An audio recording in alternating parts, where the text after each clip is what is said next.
नमस्कार दोस्तों, आप देख रहे हैं हिंदी मोटिवेशनल कहानियाँ। यहाँ पर आपको हर कहानी आगे बढ़ते रहने की प्रेरणा देती है। जाना ज़रूरी है क्या? मुझे तो रसोई में किस डिब्बे में क्या पड़ा है, मेरे कौन से कपड़े मैले हैं, कौन से इस्त्री के लिए गए हैं और कौन से धुले पड़े हैं, ये तक नहीं पता। दूध, धोबी और अखबार के कितने पैसे कब दिए जाते हैं, इसका भी ख्याल नहीं है। और चाय में मैं चाय पत्ती कितनी लेता हूँ और दूध शक्कर कितना डलता है, ये तक नहीं जानता। ये सब जानने के बावजूद भी तुम जा रही हो। मर्द तीव्र और भीगे स्वरों के मध्यम पृष्ठभूमि के वज्र ही मुखदूम की गजल फिर छिड़ी। रात बात फूलों की, तभी तेज लगने लगती तो कभी धीमी नहीं जाती। अगर पापा की बीमारी का समाचार ना होता।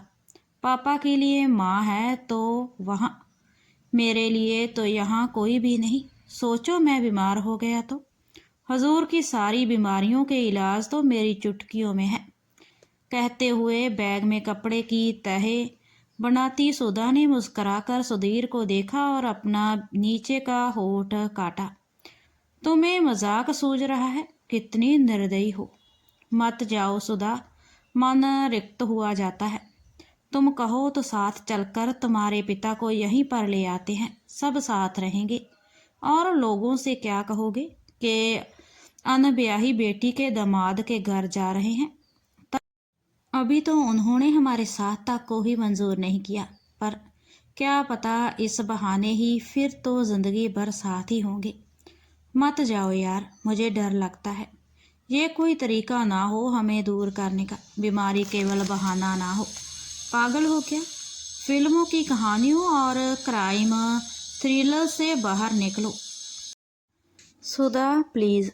दड़ दड़ दड़ के स्वर के साथ ट्रेन रुकी तो सवारियों के चढ़ने उतरने के साथ ही हाथों में केतली, कागज़ के कप और चाय कॉफ़ी के पाउचों को टांगे कई बेचक भी डिब्बे के भीतर घुस गए। सुधा की स्मृतियों भी पटके से उसे अतीत से रेल के डिब्बे में ले आई। चाय, कॉफ़ी, नाश्ता ले लो। नाश्ता ब्रेड कटलेट, ब्रेड ऑमलेट। सुधा ने खिड़की से आसमानी रंग के पर्दों को एक और किया। बर्थ पर बिछी सफेद चादर की सलवटें ठीक की। बाहर देखा तो अभी तो मारवाड़ जंक्शन था। उसके बैठने के बाद से 7वां स्टेशन। उसने रेल का ट्रैक करने वाला ऐप फिर से खोला और देखा कि मुंबई के लिए अभी अनगिनत स्टेशन बाकी हैं। बॉम्बे जा रही हो? निकट बैठी साड़ी में लिपटी कमज़ोर काया वाली वृद्ध ने मोबाइल में जागते हुए पूछा। आप भी वहीं?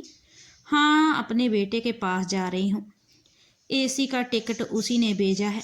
जिद कर रहा था माँ, तुमने बहुत मेहनत कर ली, अब आराम से बॉम्बे में आकर रहो। मैंने तो कहा था कि ना बेटा, मुझे तो बीकानेर जैसा कुछ नहीं लगता। बचपन से पली बड़ी और विवाह भी वहीं हुआ।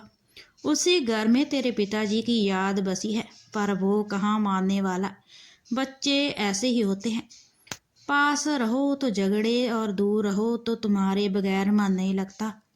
कहते हुए वृद्ध ने पलकों में उतर आई नमी को साड़ी से किनारे किया और फिर ठहर कर बोली, तुम तो अपने पति के पास जा रही दिखती हो। गर्मियों की छुट्टियों में आई सब लड़कियां स्कूल खुलते ही घर लौटती हैं। वृद्ध ने यह बात इतने गर्व के साथ कही मानो वो कहना चाहती हो कि जुड़ियों ने सौंदर्य भले ही कम कर दिया, पर सर्वज्ञता तो बना दिया है।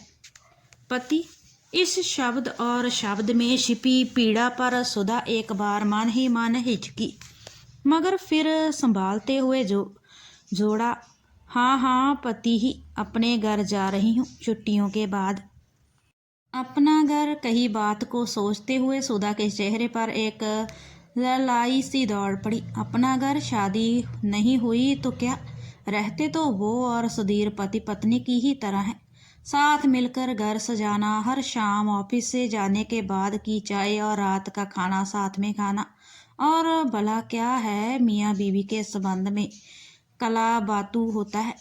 साथ वो दोनों खुश, विवाह और बच्चे उन्हें चाहिए नहीं, बाकी समाज ठेंगे पर। इतना तो चाहता है सुधीर। उसे यह पूरा साल पिताजी की बीमारी, माँ के अकेलेपन और फिर पिताजी के जाने के बाद के दिनों में व्यस्त हो कट गया था, मगर सुधीर को एक पल के लिए भी कहाँ भूली थी वह। पराठा लोगी बेटी? महिला और निकट खिसकाई थी। सुधा को बार बार विद का यूं जबरन बात करना अब खलने लगा था, मगर उसने मुस्कुराते हुए ना में सिर हिला दिया। कंपार्टमेंट तरह तरह के व्यंजनों की सुगंध से भर गया था। सुधा से लगा कि वो भी तो सुधीर के लिए कितनी खाद्य वस्तुओं साथ लाई है। स्पंजी रसगुल्ले, वीखाराम की भुजिया और पंधारी के लड्डू। रूठे को मनाने के लिए इतना काफ़ी तो नहीं होगा, पर कितने महीनों हो गए थे सुधीर का फ़ोन आए ठीक से बात किए। वो कॉल करती तो हाँ हूँ बस, और मैसेज तो कभी पढ़ता, कभी 2-2 दिन बाद जवाब देता। और अब तो जनाब के विचार भी सामाजिक होते जा रहे थे। माँ बाप समाज में शादी के लिए कहे तो विरोध मत करना, हमारा प्रेम तो अमर है, बला बला। आए बड़े अमर प्रेम वाले, साथ रहकर ही निभाऊंगी ये अमर प्रेम। खुशी में बड़बड़ाने लगी थी सुधा। घर में कौन कौन है? तुम्हारी बेटी। आंटी ने पराठे को हरी मिर्च से कटे हुए आलू की सब्जी संग दरस्त करना शुरू किया तो सुधा को लगा वो भी भूखी है, बहुत दिनों से भूखी और उणींदी है। मुंबई में बस वो और मैं, कह सुधा फिर चुप हो गई। हाँ भाई, आजकल के लोगों को आज़ादी प्यारी होती है, बच्चे और बूढ़े नहीं। फिर स्वर में गर्व बढ़ते हुए बोली, मेरे तो बहू बेटा पोता पोती सारा परिवार है, और अब मैं भी। महानगर में रहता है मेरा बेटा, मगर संस्कार नहीं भूला अपने।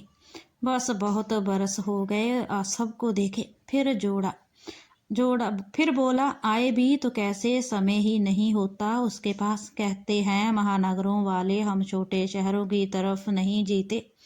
मेरा बेटा और बहू तो यहाँ भी जाते हैं, हवाई जहाज से ही जाते हैं। कुछ दिन पहले ही लाखों नहीं करोड़ों का घर खरीदा है उन्होंने, विदेश तो हर माह।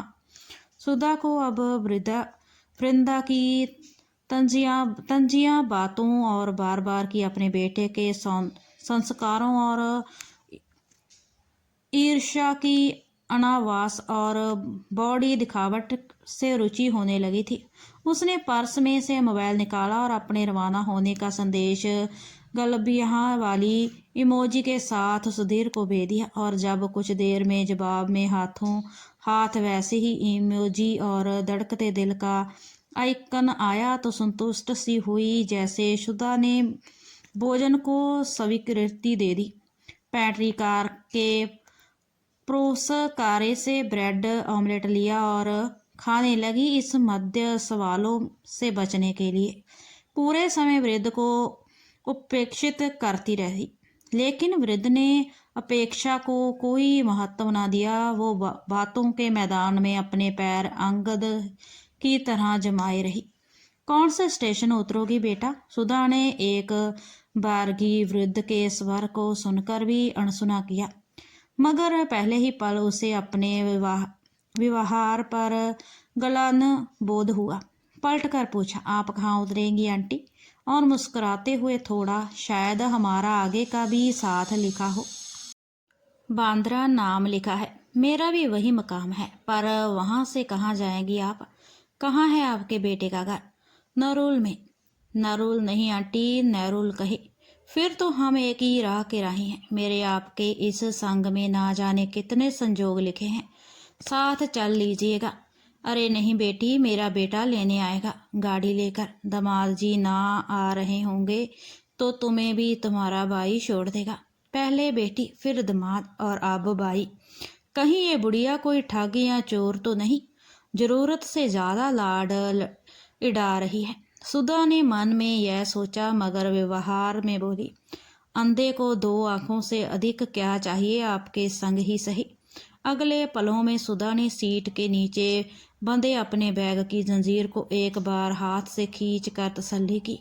चप्पलें थैले के पीछे खिसकाई, पानी की बोतल को प्याताने की जाली में डाला, पर्स बाजू में लपटा और चादर सिर तक तान कर लेट गई। तो सवेरे 11 बजे तक केवल वॉशरूम और माँ के कॉल के लिए ही चादर से बाहर निकली। हाँ, रात को एक बार निगाह डाल दी थी कि आंटी सो रही हैं या नहीं। तुरंत अंधेरे में सीधी लेटी वृंदा की आंखों से वो ये अनुमान ना लगा पाई कि मामला शांत होगा या छेड़ने पर छत्ता बिखर जाएगा। ना 5 मिनट पहले, ना 10 मिनट पीछे। ठीक 11:02 पर गाड़ी बांद्रा स्टेशन पर सवारियों को उतार रही थी। दरवाजे पर सामान उतारने के बाद सुधा को ना आंटी दिखी और ना उनकी आवाज़ सुनाई दी। उतरने की हड़बड़ाहट और सुधीर से मिलने की खुशी में सुधा को रेल की 26 घंटे की यात्रा क्या माँ पिताजी के साथ गुजारा पूरा वर्ष बोलने को था। सामान कुली के हवाले कर सुधीर को फ़ोन लगाया और रुआंसा स्वर बना शिकायत की। स्टेशन लेने नहीं आए? तुम घर पहुंचो, मैं मीटिंग में हूँ, शाम को मिलता हूँ, स्पाट स्वर में कहकर सुधीर ने फ़ोन काट दिया। तो साहब है प्रेमी और ज्यादतियाँ पति की तरह करेंगे, सोचती मुस्कुराती और अपने आप से ही बात करती हुई सुधा आगे बढ़ती रही। फिर कब स्टेशन से बाहर निकली, टैक्सी पकड़ी और हवाओं से बात करती हुई नरूल के अपने उस परिचित फ्लैट पर पहुंच गई, पता ही नहीं चला। अपने पर्स में सहेज कर रखी फ्लैट की चाबी को ही हॉल में लगाने की ही वाली थी कि दरवाज़ा अपने से खुल गया। सामने एक सुंदर महिला खड़ी थी। सुधा को देखकर बोली, आप सुधा जी ही हैं ना? जी हाँ, सुधा ने अचकाते हुए कहा। पर आप? मैं गलत पते पर? तो उसका गला सूखने लगा था। नहीं, गलत तो नहीं, वही दीवारें, वही बंदवार, दरवाजे पर लटकती चिड़चांबी, पर यह औरत आपको पहचाना नहीं? दरवाजे में भीतर घुसते हुए सुधा ने पूछा। अरे कैसे पहचानेगी, हमारे विवाह में आप आई कहाँ थी? आपके विवाह में? मतलब इससे पहले कि वह विवाह के नाम पर कुछ और पूछे, सोफे के सामने की दीवार पर टीवी के पास टंगी सुधीर और एक उस महिला की तस्वीरों पर नजर पड़ी जिन्हें उसे वो सब बता दिया जो सुधा को वास्तव करने के लिए काफ़ी था। वो गश खाकर गिरते गिरते बची। ऐसा सदमा तो पिता की मृत्यु पर भी नहीं लगा था। वो कल ही बोले कि उनकी एक दोस्त यहाँ इंटरव्यू देने आएगी। मैं राह ही देख रही थी। सामने बैठे चुकी महिला प्रेम से मुस्कुरा रही थी। इंटरव्यू? अरे हाँ, पर उसमें तो मैं फेल हो चुकी। सोफे के हत्थे पर टिकते सुधा ने रूंधे कंठ से कहा। इंटरव्यू हो गया, पर वो तो सीधा देकर आ रही हूँ मैं। उस पोस्ट के योग्य नहीं थी तो ओ सॉरी, चाय लाती हूँ, कहते हुए महिला उठकर भीतर चली गई। मत जाओ सुधा, मत जाओ। सुधा के कानों में सुधीर के शब्द मकान के हर कोने से प्रतिध्वनि बनकर गूंजने लगे। वो पर्दे, वो सजावट की चीजें, उसे लगा वो सबको खींच कर तोड़ दे। चिल्लाने लगे, सुधीर को फोन कर खूब खरी खोटी सुनाए और इस औरत को चीख कर कहे कि यह घर मेरा है। मगर ऐसा कुछ नहीं हुआ। महिला के भीतर से वापस लौटने से पहले ही उसने अपना बैग पकड़ा और लिफ्ट से तेजी से उतरी हुई सड़क पर आ गई। राह पर लगभग अचेत सी चलते चलते वो उस असमंजस में थी कि वापस अपने शहर लौटे या यहीं नौकरी तलाशे।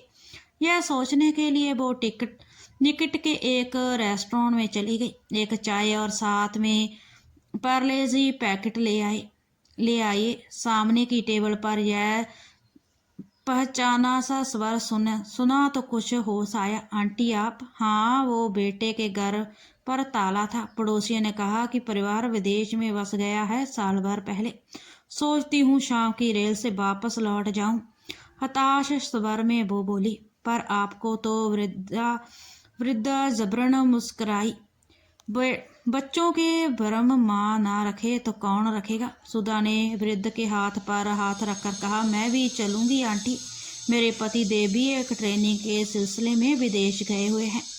अगर ये कहानी आपको अच्छी लगी, लाइक शेयर और कमेंट ज़रूर करें और अच्छी कहानियों के लिए इस चैनल को सब्सक्राइब भी ज़रूर करें।